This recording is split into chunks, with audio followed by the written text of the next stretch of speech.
A paz de Cristo, meus irmãos. Eu vou falar hoje sobre um versículo que é muito usado e muito comentado no nosso meio. Vamos esmiuçar esse verso aqui e trazer o entendimento do que realmente a Escritura nos passa, né? Que estará em Salmo 31, 33, verso 12. Diz assim: Feliz a nação cujo Deus é o Senhor, e o povo que ele escolheu para a sua herança. Muitos usam essa expressão, feliz a nação cujo Deus é o Senhor, referindo-se a qualquer país e a qualquer nação.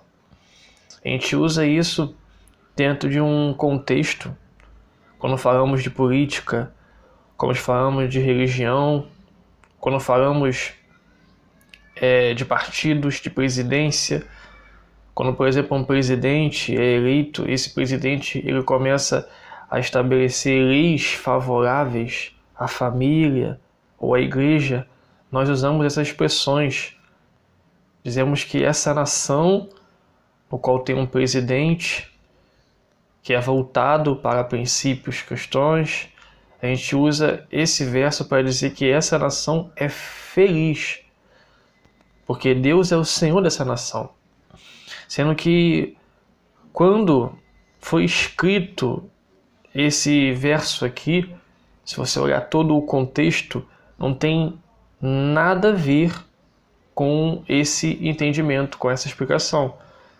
Já que aqui se refere-se a uma nação específica, ou seja, esse verso aqui, ele não é um verso que aponta para nações cujos presidentes e as leis são leis cristãs. Não aponta para isso. Na verdade, esse verso aqui aponta especificamente para uma nação cujo Deus é o Senhor. Ou seja, o Brasil não pode ser essa nação, referindo-se a esse verso aqui. A gente não pode usar o Brasil para poder dizer que feliz é a nação cujo Deus é o Senhor. Porque esse verso é um verso específico para uma nação.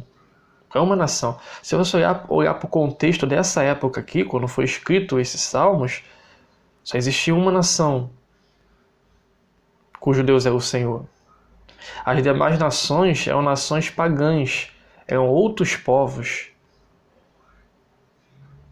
Ou seja, a nação cujo Deus é o Senhor Deus é quem? Deus é o Deus de Abraão, de Isaac e é o Deus de Jacó, cujo nome foi mudado para Israel. Ou seja, Deus, ele é Deus de Israel. Israel é a nação cujo Deus é o Senhor. Você vê aqui no verso aqui, no restante do verso, diz: e o povo que ele escolheu para a sua herança. Ou seja, quem é a herança do Senhor, senão Israel? Israel é a herança do Senhor. Ou seja, essa nação aqui, que é citada nesse verso, é a nação de Israel, não outra. Nenhuma outra nação você pode encaixar nesse verso aqui. Nenhuma outra nação você pode dizer que está inclusa nesse verso aqui. Somente a nação de Israel. Por isso que é preciso você compreender sobre as duas casas. Quando você entende sobre as duas casas, quando você entende o mistério de Deus, o mistério de Cristo, com a casa de Judá e com a casa de Efraim, no qual Deus ia juntar as duas por meio de Cristo, formando assim a sua igreja. A gente verá em Oséias capítulo 1 que Deus ia restaurar a casa de Judá as 2 tribos, e a casa de Efraim, as 10 tribos, ia restaurar essas 2 casas, ia congregar essas 2 casas juntos, e iria levantar um cabeça sobre essas 2 casas. E quem é o cabeça que Deus ia levantar? O próprio Cristo.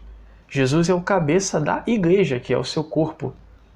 Ou seja, você vê que existe uma promessa de restauração de Deus sobre Judá e Efraim. E Efraim e Judá seriam o Israel do Senhor, o Israel restaurado, já que Israel, as 12 tribos, foram divididas nos dias de Roboão e Jeroboão, após Salomão.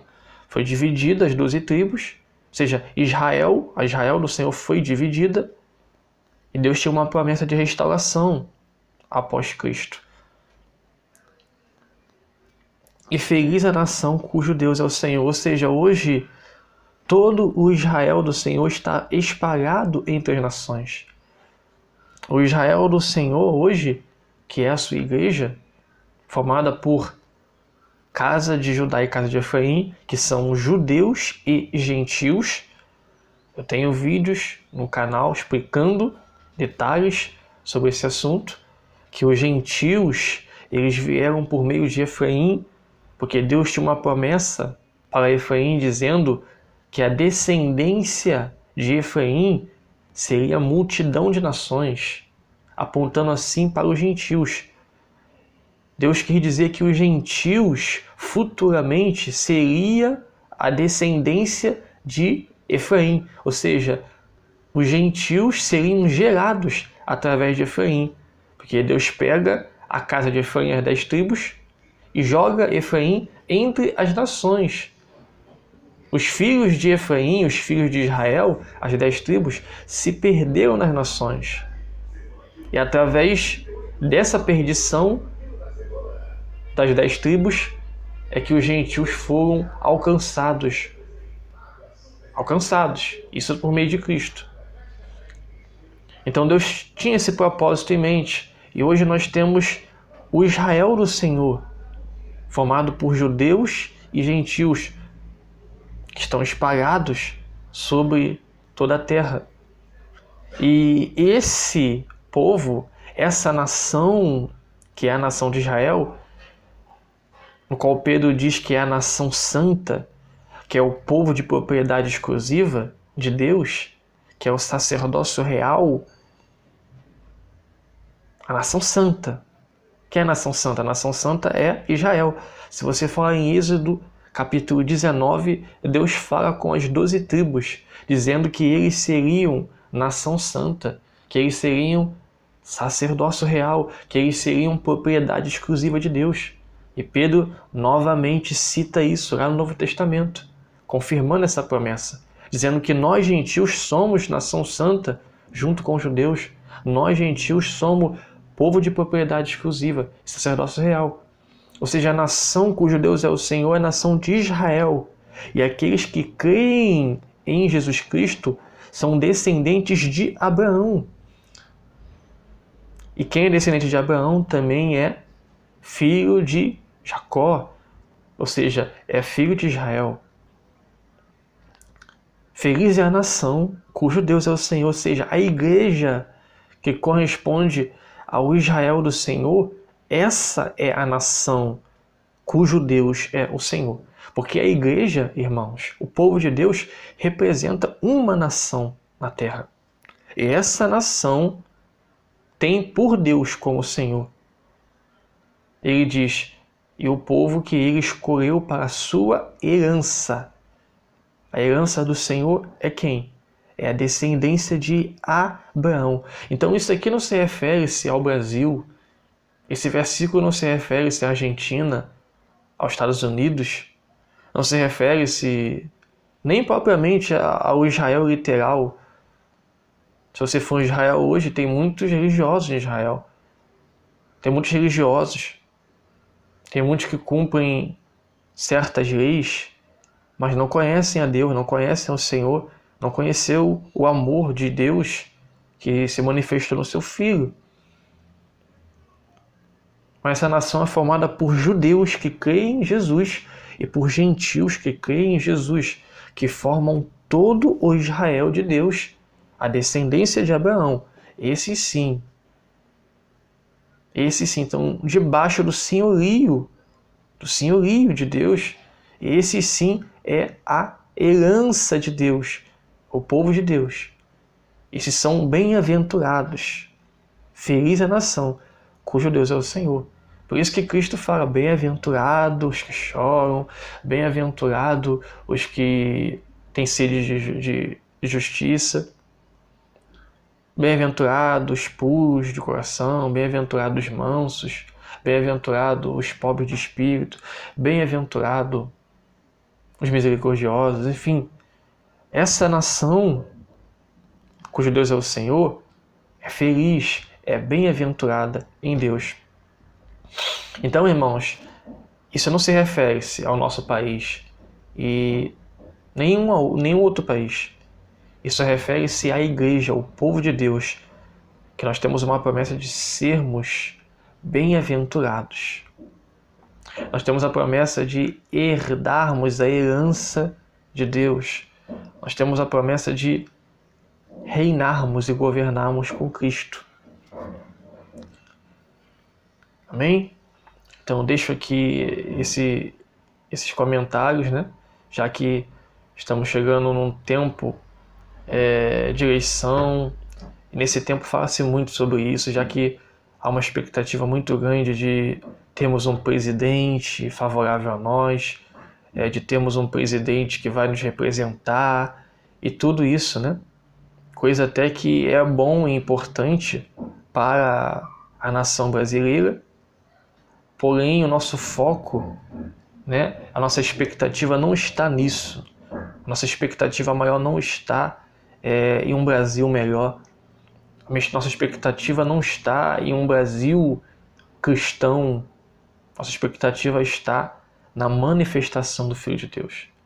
Até porque os dias se findam, os dias vão se findando, vai se aproximando o tempo do fim. E o que a Bíblia diz é que os dias vão piorar. O que a Bíblia diz é que o amor vai se esfriar, é que a iniquidade vai aumentar. Então a nossa esperança não deve estar focada aqui nessa terra, aqui no físico, aqui no palpável. Nossa esperança deve estar focada em Cristo, focada na promessa de Deus. Então, irmãos, nós temos essa esperança maior. Nós temos a promessa também de sermos bem-aventurados no Senhor, porque nós somos a nação de Deus, nós somos o povo de propriedade exclusiva do Senhor. Como diz a Escritura, nós somos forasteiros e peregrinos aqui nessa terra. Somos forasteiros, estrangeiros e peregrinos aqui nessa terra. Estamos no Brasil, fazemos parte do Brasil, porém nós somos descendentes de Abraão, porém nós somos filhos de Israel, porém a nossa identidade interna é como filhos de Israel, é como nação santa de Deus. Então, irmãos, fiquem com essa palavra, tenham em mente isso e que o nosso foco venha a ser esse. Nosso foco venha a ser a promessa de Deus. Nosso foco venha a ser naquilo que Deus determinou na sua palavra a nosso respeito.